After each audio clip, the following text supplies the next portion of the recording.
haweeneydan ayaa haysata hal gacan oo dahab ah. Maalin iyadoo geedkan dhexda ku dhex jaraysa, geedka ayaa ku dhacay gacanteeda. Ninkeeda ayaa aad ugu dadaalay inuu geedka ka saaro, balse wuu awoodi waayay inuu ka saaro. Sidaas daraaddeed wuxuu go'aansaday inuu faas kaga gooyo gacanteeda si ay nolosheeda u badbaado. Kadib mar walba waxay dareemaysaa murugo iyo dhibaato. Ninkeeda waxa uu naqshadeeyay gacan macmal ah, balse waxay rabtay in loo sameeyo gacan dahab ah.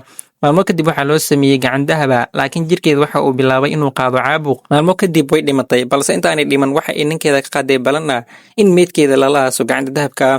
Isna sidaas ayuu kale ayuu sameeyaa. Dhowr sano kadib waxa uu noqday mid sabool ah oo u baahan lacag uu ku noolaado.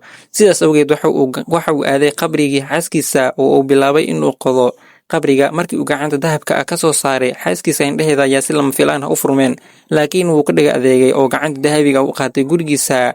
Habeenkii dambe ayaa naagtiisa u soo laabatay guriga, waxayna qaadatay gacantii dahabka ahayd, laakiin wax yar kadib markii ay gacanta qaadatay ayay dishay ninkeeda.